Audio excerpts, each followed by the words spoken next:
It's a dark, dreary day, isn't it? Right? It's a good day for most of you, most of us, not to have to go to work, right? It's a good day to know that you can go home, have your lunch, and then you got the remote control in one hand, or ladies, a book in the other, you can just kind of nod off. That is most of you. I know some of you with little kids are thinking, yeah, right, Thor. So, Pastor Randy and Susan are celebrating 26 years of marriage this week. So, 26 years, those guys. Andrea, you realize that? We've only been married half as long this year as Randy and Susan. We're going to hit 13. So they're away for the weekend, and they're celebrating 26 years. So just be praying for them for safety, just that they would have a time of rest together. Rest is hard to come by these days, that's for sure. My name's Thor Knutstad. I'm the pastor of counseling and discipleship here at North Point. It's good to see so many faces here. I appreciate you guys coming out, like I said, on a day like today, where honestly, even the guy who's speaking says, I'd rather not get out of bed. Okay? So I'm with you on that one. So we're in the middle of a series called Experiencing God.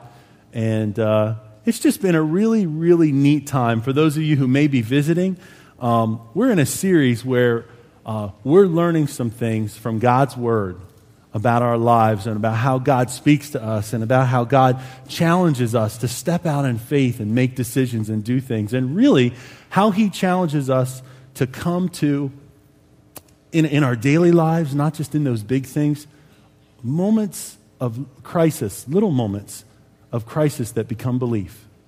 So, you know what? Let me just pray real quick before we get started. And then I'm going to read something out of God's Word. But let's just pray. Father, just, Lord, all I can say is move me out of the way and let your Word speak.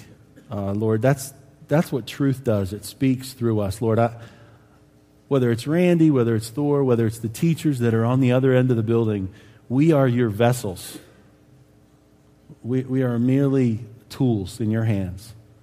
Father, I pray that hearts would be touched this morning with truth. And Father, that you would show us something about unbelief, maybe unbelief that, Lord, keeps us from truly believing in our daily lives who you are and what you want to do through us. And Lord, just be with us now. Thank you for the time and the worship that we've had thus far together. I pray in Jesus' name. Amen. Like I said, maybe you're new, maybe you're here today, and maybe you're facing something discouraging. Maybe there's some pain or some sort of crisis, or maybe you know someone who's struggling. I'd encourage you to kind of tune in here, because I'm going to start out with this question and ask you this. What do you believe? Not just what do you believe, what do you really believe? What do you really believe?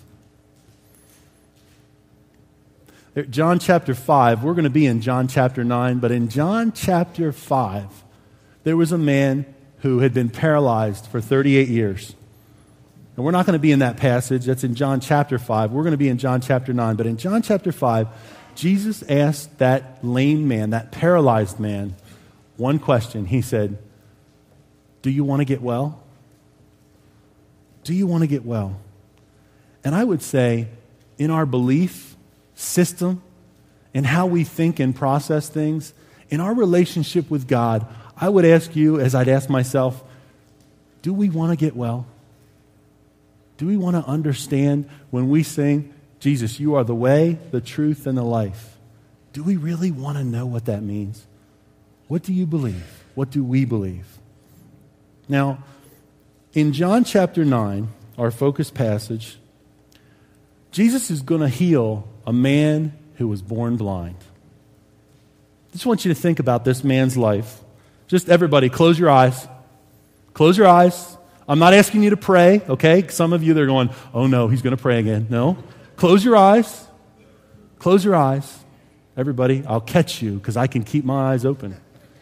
Close your eyes and look in the darkness and think, my entire life to this point has been that darkness.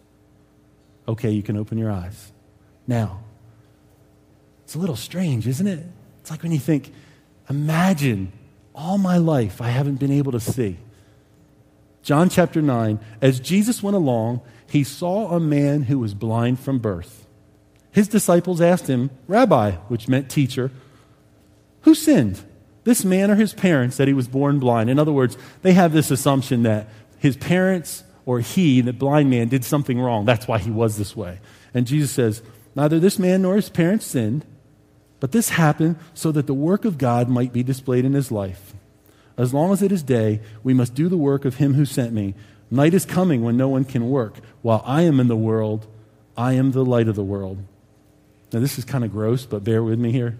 Having said this, he spit on the ground and made some mud with saliva and put it on the man's eyes. Listen, remember, Jesus is God. He's the creator, right?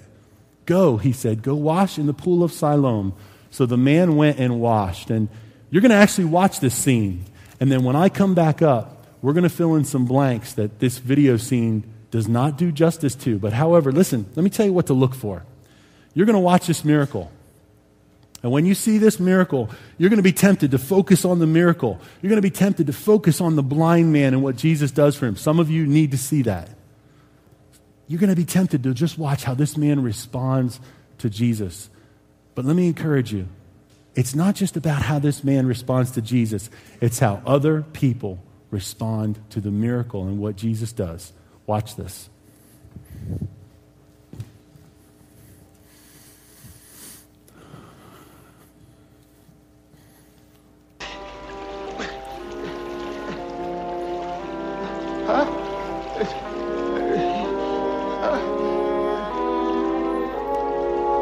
I can see. I am not blind anymore. I can see you. And you. I can see. Brothers. That can't be true. Brothers. I'm not blind anymore. I can see everything. Now I know what it means to see. It's a miracle, I tell you, it's a miracle. I can see the world. My eyes are open. I tell you, Brothers, I can see all of you. All of you. What do you think of that? Make way there! The high priest is coming. Out of the way! Get back.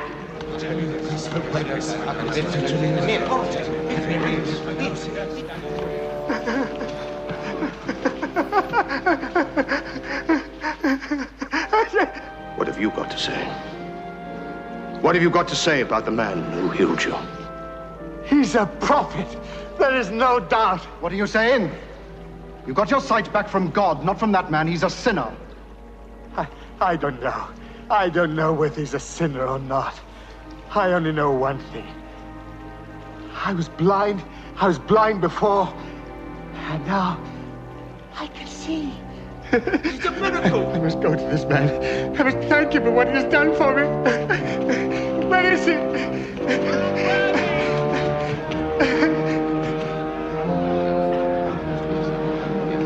Where is he? Where is he?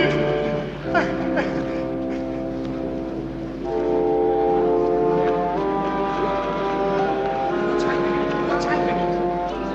Jesus cured the blind. Cured? Let me see. Where is it? Master, I can see. I can see.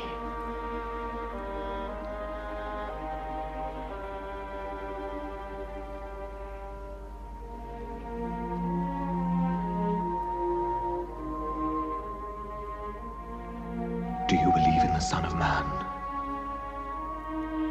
Who is he, Master? That I may believe in him. You're seeing him. It is he that is speaking to you.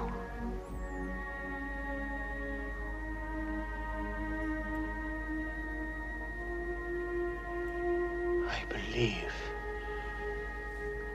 Lord.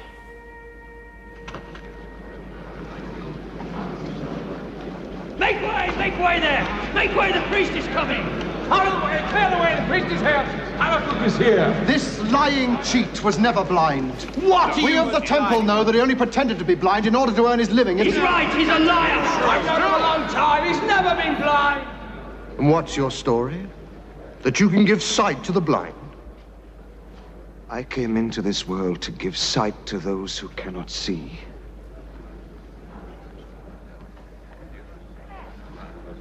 And to take away sight from those who can. What do you mean by that? That we who are righteous are blind? If you were blind, you would be without sin. But since you say we see, your sin remains. That's true! Yeah.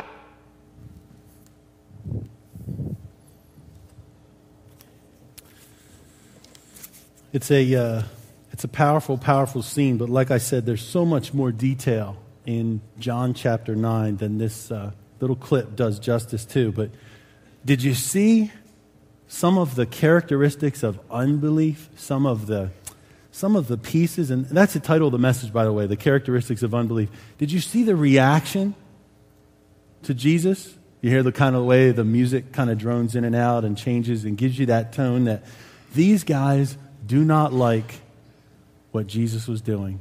He was kind of disrupting the flow and the system of their belief and what they believed in.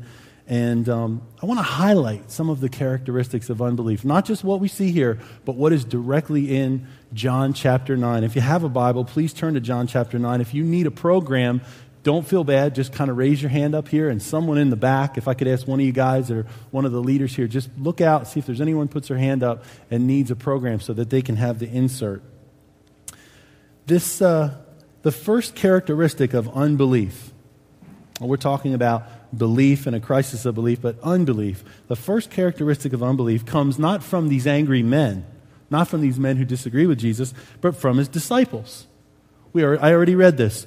Rabbi, from John chapter 9, verse 2, who sinned, this man or his parents, that he was born blind? And Jesus said, neither this man nor his parents sinned, but this happened so that the work of God might be displayed in his life. You know, look at that question that they ask.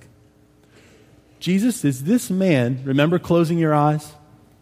Is this man who's blind, was that a consequence of something his folks did or he did in his life? And Jesus says no. Now, was Jesus saying that his parents were perfect or that he was perfect? They were sinless? No, Jesus is saying what? He's saying God had a bigger purpose. This happened, this man being born blind from birth, so that the work of God might be displayed in his life. Let me ask you something. Those of you who may have a relationship with the Lord, can you look back and see something in your life that you can say, you know, that happened so that the work of God might be displayed in my life? Maybe you're going through something now. Maybe it's your first time in here today, and something's going on in your life that only you know about deep in here. And you know, I would encourage you with this. That is happening so that the work of God might be displayed in your life, so that he might show you the light and reveal himself to you. What else? Number 2. I'm sorry. So, the fill-in, I have to give you that, don't I? It sets false standards and holds wrong assumptions. Those of you, the good students here were like ready with their pen, right?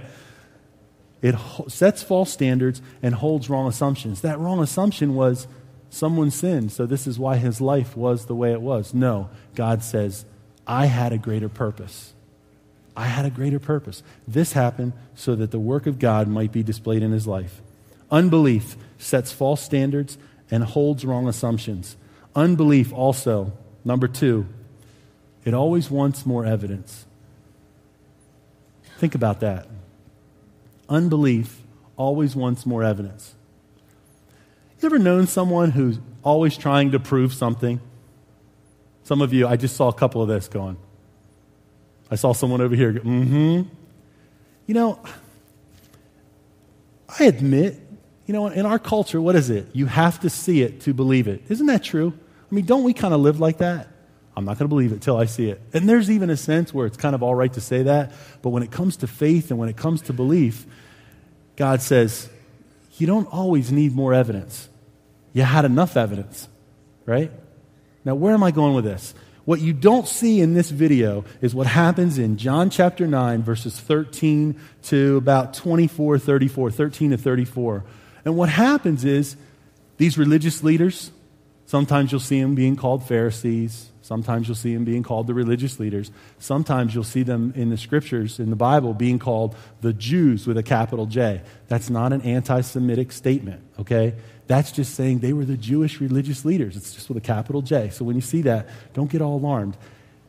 Those leaders always had to have more evidence. And here, you know what they do? This is what they do. They call in the man who was born blind. And I won't go into a lot of the details, but they call him in, and they want to prove. They want proof of what happened. And you know what else they do? They not only call him in, they go to his parents. Imagine, you close your eyes again, right? You're born blind, and you can see, what have these religious leaders been doing? Walking by the temple gate, and beggars, blind people, lame people, the paralyzed, usually kind of stood outside, and these guys, all their lives, had walked by this guy. Do you think they didn't know who he was? But let's call his parents in. And then they actually go even a step further and call him back in again. So they do this interview process, right? They always want more evidence. You ever been like that in your life when God's trying to tell you something? I heard a giggle. I got to have more evidence. I got to have more evidence. I got to be able to see it. I got to have that open door, right? You ever had that? Not saying open doors and closed doors are bad. Don't overread that statement. I'm just saying, you know what? Unbelief always wants more evidence. Unbelief also, number 3, does biased research on a subjective basis. Biased research on a subjective basis. These guys had an agenda. These guys who opposed Jesus. You know what their agenda was? John chapter 9, verse 22, it says, they had already decided that anyone who acknowledged that Jesus was the Christ would be put out of the synagogue. They had already made their decision. They had already made their decision. Do you know why they were angry with Jesus? You know why? The video doesn't show you this. He healed this guy on the Sabbath. He did miraculous work on the Sabbath. Do you know what? That was a no-no. But you know what the interesting thing is they get all torqued up about that, but then they say, this man didn't heal you, he's a sinner. I mean, they're mad because he does the work, so in one essence, they're admitting he does the work. On the other hand, they're like, he shouldn't be doing this, okay? And on the other hand, they're saying he didn't do it, God gave him back his sight, or that man was never blind. It's so contradictory, right? They can't decide, because you know what happens? Untruth will always contradict itself. Untruth will always contradict itself. Lies, deception, exaggeration will always be contradicted, will always be found out, it will always come to the surface. You know why? Because God is always dealing with us, not just with belief, but with truth. That leads to the next point. Number 3, again, does bias research on a subjective basis. Number 4, unbelief does not listen and rejects the truth. Does not listen and rejects the truth. The second time they call this man in, the man born blind who's now healed, they ask him, verse 26. This just amazes me, what the conversations that go on. Then they asked him, what did he do to you? How did he open your eyes? Now, if you read this passage, and I encourage you to go read it, what you'll find is he already explains it to him. He says, he spit on some mud, put it in my eyes, and I could see. He's already told them. And they say, what did he do to you? How did he open your eyes? And he answered them. This is the man who was blind. The man who was born blind, who's now healed. I have already told you, and you did not listen. Why do you want to hear it again? Do you want to become his disciples too? I mean, you hear the sarcasm? Do you guys want to follow him too? You did not listen. You know, it's a tough thing. It's easy to say to someone, you're not listening, you didn't hear me. But you know what's a tougher thing? Here's a tougher confession. God, I did not listen, I did not hear you. That's the tougher piece. That's the tougher piece of unbelief. Unbelief does not listen and rejects the truth. What's the truth? Verses 30 through 32. Listen to this man's testimony. This is the man who was healed. The man answered, "Now this is remarkable." Imagine him talking to the religious leaders, these pious guys. Imagine him getting up, the blind beggar, and he actually speaks to these guys. I mean, this was probably somewhat of a no-no just for him to kind of go head-to-head with them. But he says, "Now this is remarkable. You don't know where he comes from, yet he opened my eyes. We know that God does not listen to sinners. He listens to the godly man who does his will. Nobody has ever heard of opening the eyes of a man born blind. If this man were not from God, he could do nothing." You see his truthful testimony? Unbelief does not listen and rejects the truth. Unbelief sets false standards, holds wrong assumptions. It always wants more evidence. It does biased and subjective research. It does not listen and rejects the truth. Unbelief also defends, confronts, and challenges. Did you see that second incident where the man falls at Jesus' feet and the music changes and the religious leaders will come up from behind, right? And they say, what do they say in the video? "What's your story? Do you claim you can give sight to the blind?" Well, in John chapter 9, the end of the chapter, verse 39 and 40, Jesus said, "For judgment I have come into the world so that the blind will see, and those who see will become blind."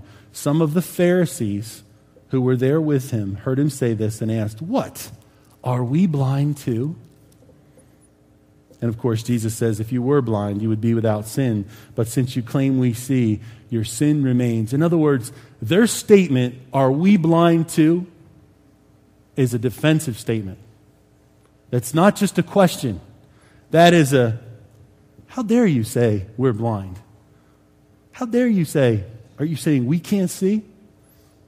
How dare you try to make an illustration out of this man's life and point out something about us? You see, unbelief not only defends, confronts, and challenges. Unbelief says, "I'm not blind. I can see." Number 6, I'm not blind. Just listen to that. When you hear my voice say that, your skin has to crawl a little bit. I'm not blind.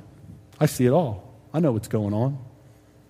Who's met somebody like that? Or maybe you've struggled with that yourself. My perspective. Be careful. Be careful. Be careful. Your perspective is not always not only the wrong perspective. Be careful that you do not feel that your perspective is always the right perspective, and be careful. Be careful with that statement. Because as soon as we say, "I see, I'm not blind, I know what's going on, I've got the pulse on this thing," I don't think good things begin to happen. Be careful.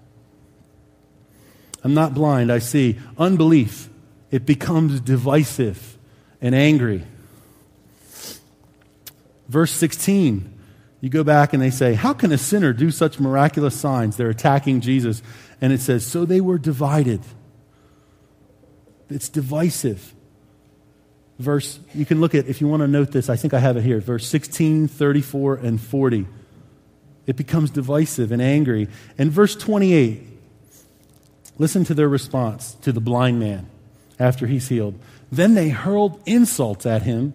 In other words, the religious leaders hurled insults at the blind man. You know what's interesting to me is, and this is just a point of just truly discouragement. This really bothers me.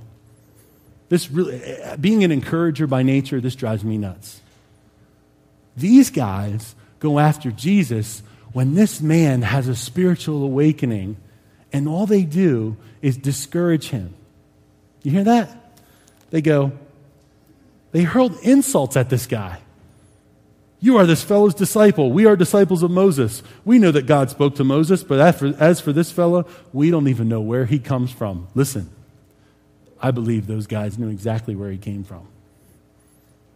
You search the scriptures, you find out they were scared of who he was because they had a fear that he was going to take away religious and political control from them.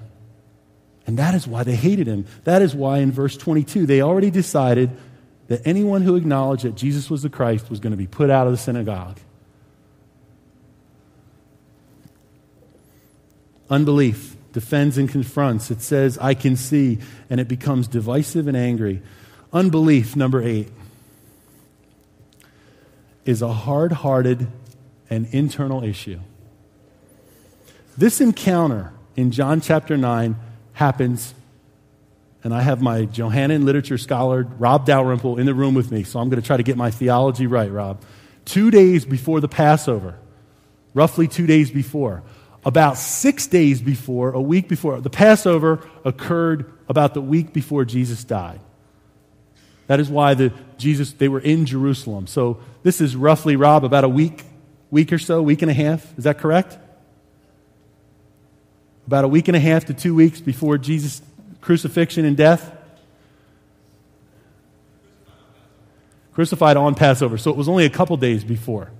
Less than a couple days before this incident occurs. About a week before, in Matthew chapter 23 through 25, Jesus has a very scathing encounter with these men. Okay? And you know what he says to them? I'm going to read there. You don't have to turn there, because don't try to turn there. I'm going to jump around. You can write it in your margin. It's on your handout. Jesus says to these guys, and listen, Jesus had already called these guys blind. Okay? So there was a context for this conversation. Woe to you, teachers of the law and Pharisees, you hypocrites! You shut up the kingdom of heaven of men in men's faces. You yourselves do not enter, nor will you let those enter who are trying to. You blind guides, you blind fools, you blind men. Again, I'm jumping around. Woe to you! You have neglected the important matters of the law: justice, mercy, faithfulness. You should have practiced the latter without neglecting the former. You blind guides, you strain out a gnat, but swallow a camel. Did you hear that? You strain out a gnat, but swallow a camel. You clean the outside of the cup and dish, but inside, that cup is full of greed and self-indulgence. You blind Pharisee, first clean the inside of the cup and dish, and then the outside will also be clean. What is Jesus saying to these men? Is he just telling them they're blind? Or is he telling them they've got a hard-hearted internal issue? He's saying, guys, it's about your heart. It's about how this thing is set. It's about what's going on the inside. You know, sometimes, as much as I deal with people in counseling and they shed their skin and their struggles and a lot of things that are going on in their lives, the reality is this: only God truly knows what's going on in the heart. Only God knows what ticks in here. And you know what the interesting thing is? He wants to transform unbelief into belief. He wants to let him, as some of you are going through the study, make that adjustment. The study teaches us that we make the adjustment and join him. The reality is he's going to make that adjustment whether you like it or not. He's going to make that adjustment. Belief. What are the characteristics of belief? Just a few. A few pieces of what belief is really about. Belief requires an adjustment. Hear that about adjustment?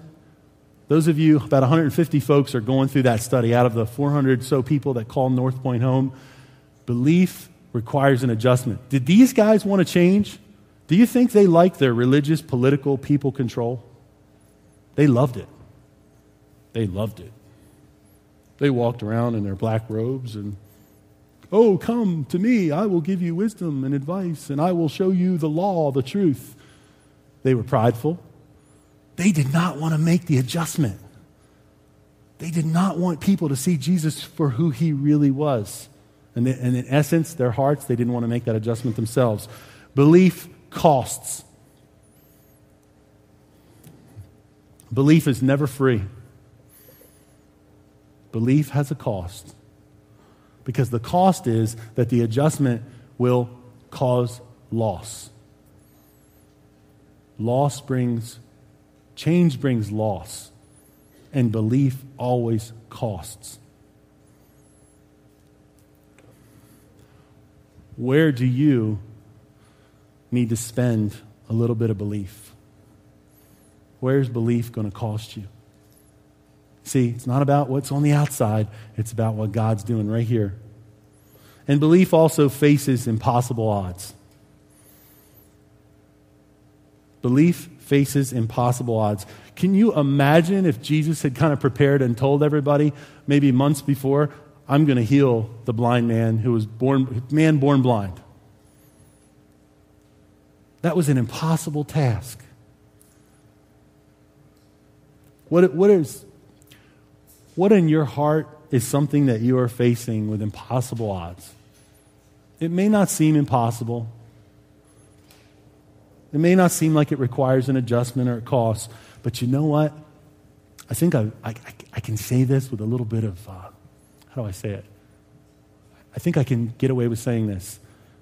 Belief is always calling us to the impossible as we move forward in our lives as believers in relationship with Jesus Christ. The way, the truth, and the life is always calling us to another level of belief. What's that impossible task?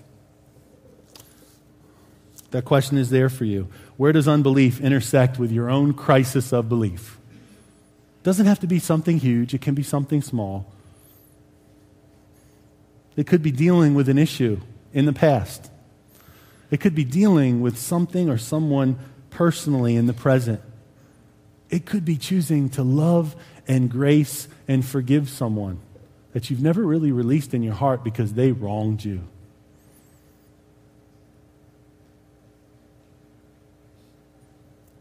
Where does your unbelief intersect with your own crisis of belief?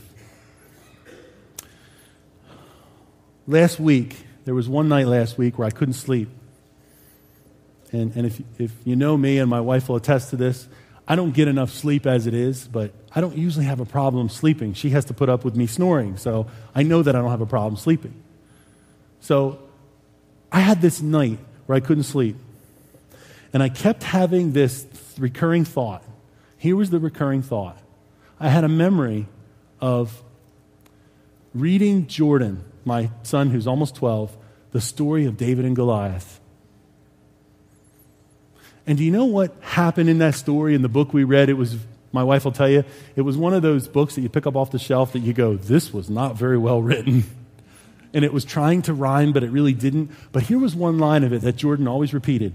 There's a giant in the land, a giant. And God's people were afraid. Listen to me. There's a giant in the land. There's a giant in the land. And God's people were afraid. Let me tell you something. I don't know where you stand personally, and I would rather you deal with deeper heart issues than what I'm about to share, but there's a giant in the land, coming to the land. And you know what? The people are afraid. There's a giant coming to this community. I would ask the question, what do you believe? And how are we going to deal with it? Now, you may think, Thor, what are you talking about? Some of you that are new. You know what?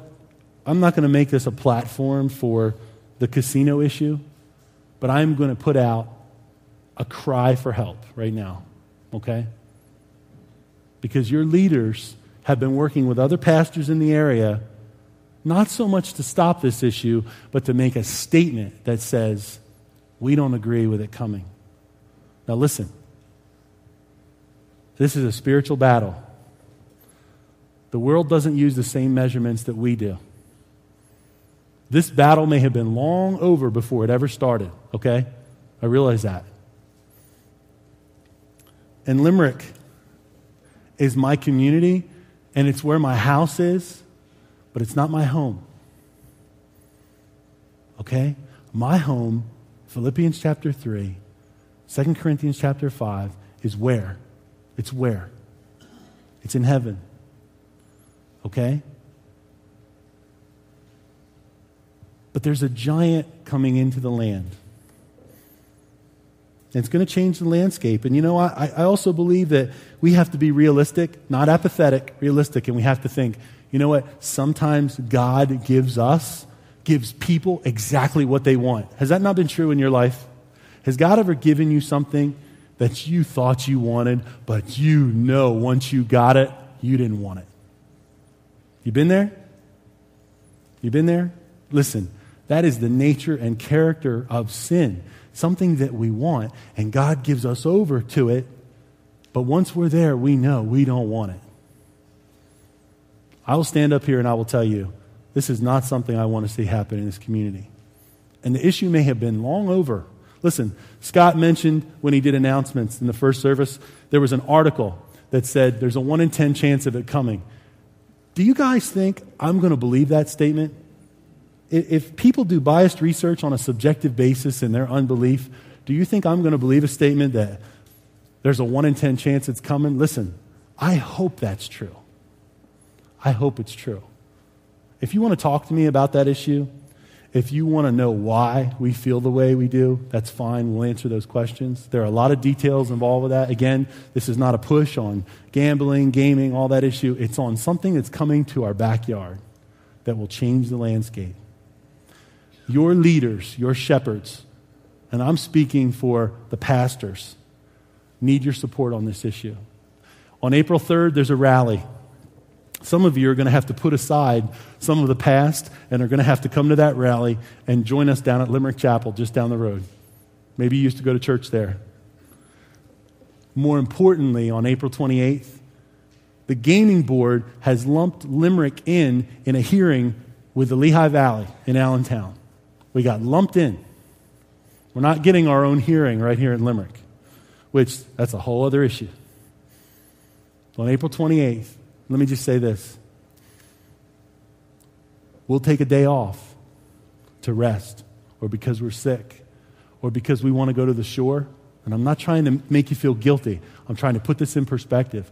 We'll take a day off to do something fun or to chill out, but we won't take a day off for that. Now, I'd encourage you, think about it. Now, you're going to watch a video. And this video is just to put this issue in perspective. And it is a rally cry. It is a battle cry. Watch this video. It's from Braveheart. The Scottish are on one side looking at the English army, and they're outnumbered 10-1. So there's about 500 Scottish guys and thousands of the English army. Watch what happens. Do we not have it? We can't do it. Okay. All right. That's all right. Wasn't meant to be. If you've been, what's that? Summarize it, they say. Just what you need is for me to talk more, right? No, I'm just kidding. You know what? What happens is, many of you, want to admit, I've seen the movie Braveheart, right? You probably do or don't want to admit that. What happens at the end is, William Wallace, where it was played by Mel Gibson, puts out a battle cry, and he says, here's what he says. Dying in your beds many years from now, would you be willing to trade all the days from this day to that, this day to the day any of us die, for one chance to come back here and tell our enemies, he says, they may take our lives, but they'll never take our freedom. And it's that patriotic cry out that says, help me, help this cause. Now, I took a risk in asking you, help me, help Thor, help Randy, help those of you out there who have seen this cause as worthy. Help us make a difference in this community. You're already doing that, but we need your support on this issue because it's coming down the pike and it's coming quick. So, you know what? Sorry you didn't get the clip, but you know what? You'll just have to go and watch it. So that's on you guys. So I'm going to turn it back over to Scott and to Rob. If the band will come up, we'll go ahead and kind of shift gears and just prepare to worship through offering, and then Scott will do some announcements and close us up. Thank you.